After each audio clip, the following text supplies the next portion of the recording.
It is okay to show your weakness.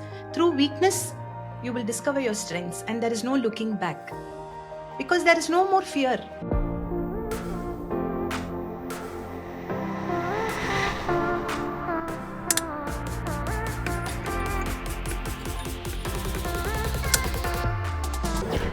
Dear Nectareanz, welcome back to your podcast Nectarz Within, and I'm your CNK, and this podcast is all about mind, life, and soul.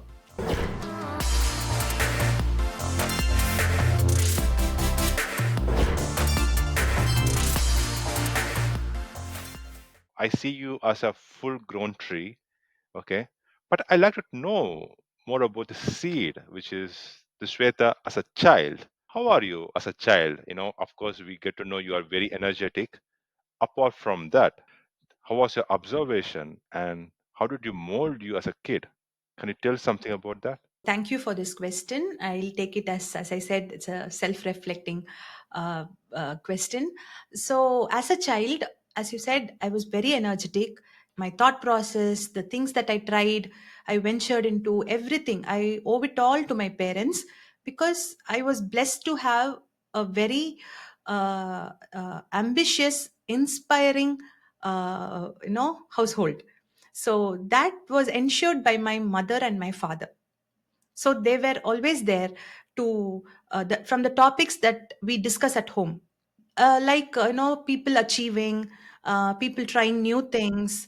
It'll be about the magazines that they get for us, competition success or sports star, or this is the environment that the parents created, will put you in and wonder about, oh wow, people are achieving this, people are trying for this. So that seed of that aspiration went in there.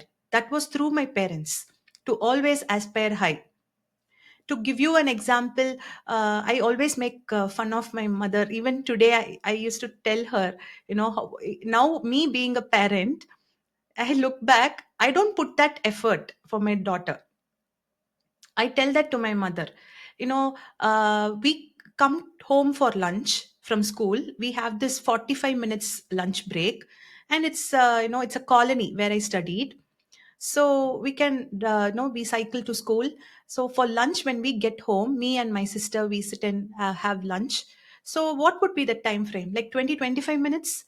So in that 20-25 minutes, after offering all the food and everything, keeping it on our plates, my mother will pick up wisdom book, this small book. Okay. That time it was priced for 5 or 10, I'm not sure.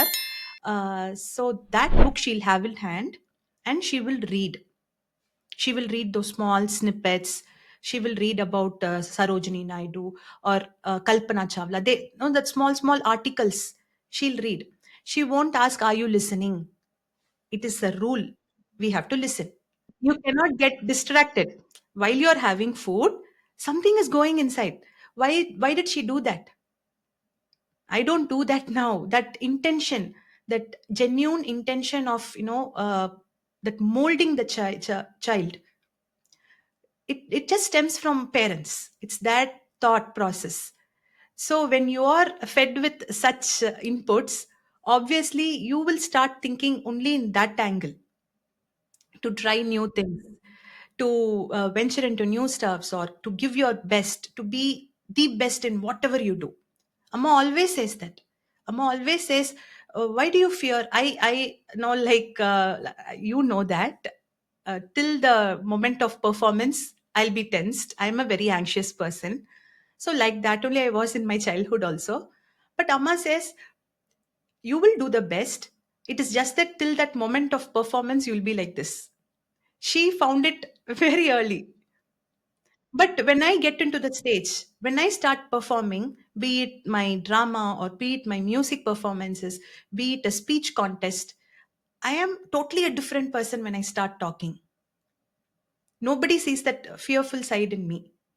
But she was there at the back, because she always aspires, as a woman, she always aspires to do bigger things, to do creative things.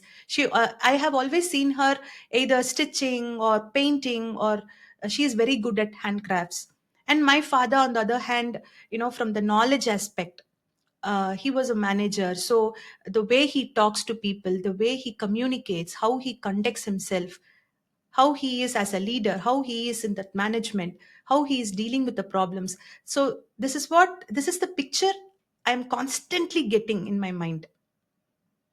And as I said, the books that they brought for us, I think I started reading Reader's Digest from, like, fourth or fifth grade.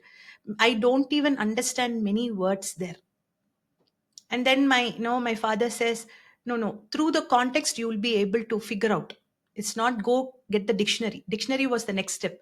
But that's when I learned how to find meanings with the help of that context of that paragraph. So that thought, and from there, taking the help of the dictionary. So all these together, so I owe it, and majorly, to my parents. And my sister, she was not as expressive as me, but in her own way. In her own way, she's a Bharatanatyam classical dancer. So she was very reserved, calm, her studies, her dance programs. So seeing her, those dance programs were the first thought to me, okay, this is a mode of expression. Then I go and try dance, and I understood that, okay, dance is not for me. So I understand that I have this another talent of music.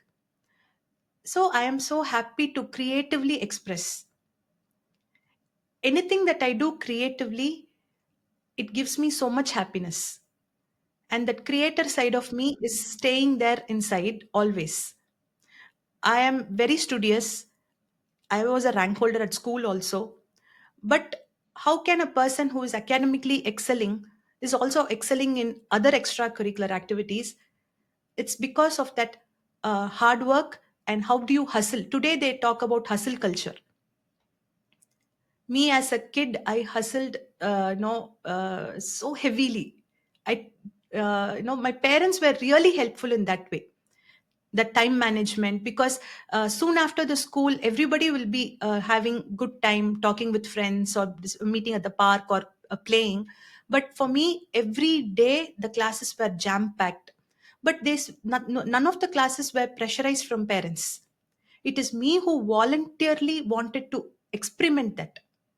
If I don't know table tennis, i will go and ask my parents, and they say, okay, try it. And I'll give my fullest. I will learn that art. And to tell this also, like, we were blessed to be in an area where we were showered with lot of opportunities. My childhood was in Spic in Tuticorin. Spic is a fertilizer company, and we lived in that colony. So Spic offered a lot of opportunities for the employees and the families and for the children. So, be it swimming, be it table tennis or carom or badminton or basketball, everything was at the hand's reach. So, yes, so I have this thought that when you are offered with so much of privilege, how can I not try it? I will try that. It's okay if I was happy to sacrifice my time. I loved that jam packed schedule. I truly love that. Today, when I look back, when I there are days when I don't do anything and I just lay on the couch or just dream about. Then I think, why am I like this? We were completely a different person in the childhood. Uh, Back after back, like, you go into classes, you learn stuffs, you experiment, you join competitions, you have school tests, exams. And I don't know if this podcast I will share it with my school teachers also. I was the number one student to get scolded for missing classes. I'll be very happy. At the end of the day, I will give result. I will I will score good marks. But I have to attend classes, right? If I go into so much of other activities like badminton and swimming and music, I am missing that first 1 hour. So yeah, but I'll be very glad. I'll be very proud to do that. I'm even so glad to hear this. I was not telling just for a sake, but when you are talking about your childhood, I get the exact energy that you are just, actually experiencing there. And it's so nice, it's so healthy. And, this, here I have two, three insights, maybe to dive deep into it. That two, three aspects. First thing is, whatever you spoke, that everything just pointed to one point from my, observation. It's something healthy parenthood. You had, now you are a mother. And of course, there are generations, generation gap and everything. But you are a mother, you are a parent, and you had a healthy parenthood. What could be your one couple of not advices or tips or suggestions for a modern parent from your experience and your learnings and everything that you like to just share? We as a parent, we think that we are wholly responsible for the child, and it is only through me that the child is getting a life, and it is only through me that the child is learning everything. That is the impression that we carry, but it is all false. I understand and I accept 100% that it is through the children that we are learning things. It is the children, and it is that little being inside that home. It is influencing, it changes that whole dynamics of that family. I learn every day from my daughter.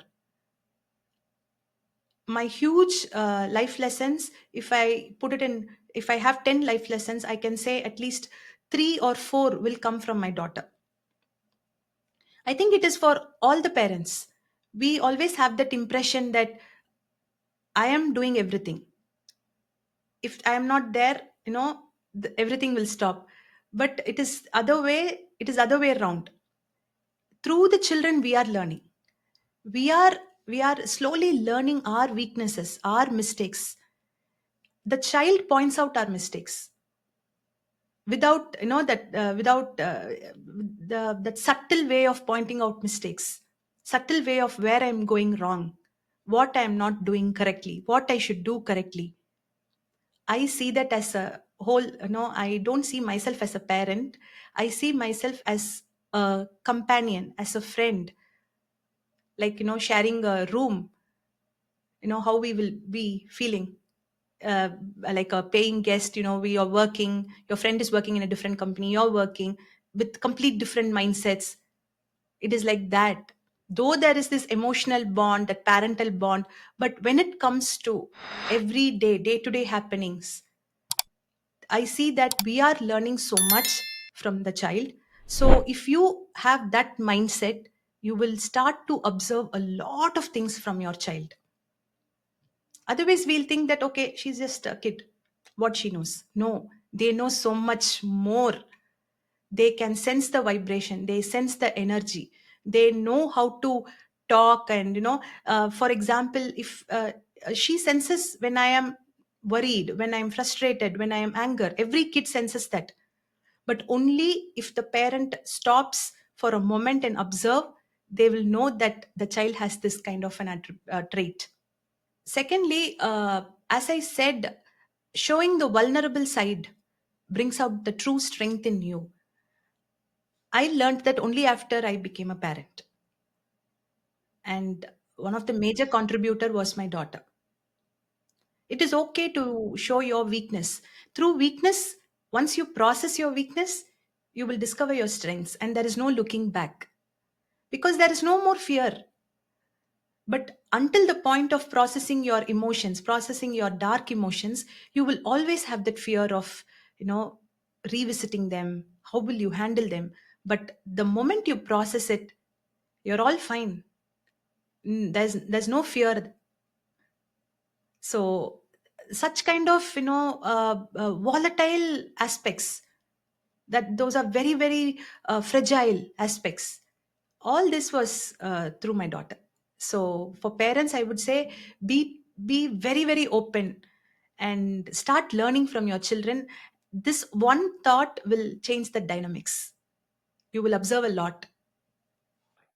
Actually, Shweta, what you're telling is something you just told it a piece of cake, you are not, I'm not sure that you're either realizing it. It is so powerful, I'm not sure about the European, but at least in Indian system, at least still we have this idea about parents being that superman and superwoman. We should be the perfect for the kids. So the kids learn from the parents. That's how the perspective is. What you actually told is a paradigm shift. Hey, learn from kids. It's two-way process. That's a big eye opener for today. And also, there are always, we should be, even parents, hey, we should not cry in front of the kid because we are the strong, strong, be strong. That fake strong, this toxic strength, something complete no, based on my experience as well, which you have also addressed. That's really exemplary, I would say. She said that you cannot be strong always. It's okay, but you will get back, mummy. All that matters is, are we getting back to the track? Dear Nectareanz, thank you for listening. I really appreciate your time. I hope you liked it. And if you think it resonates with you somehow, please share, subscribe, and like the video. And forget not to click on the bell icon. And please leave your insights in the comment section. Can't wait to read them. And with that note, thank you, thought then, namaste, and vanakkam. Let's spread our sparks and spread our nectars.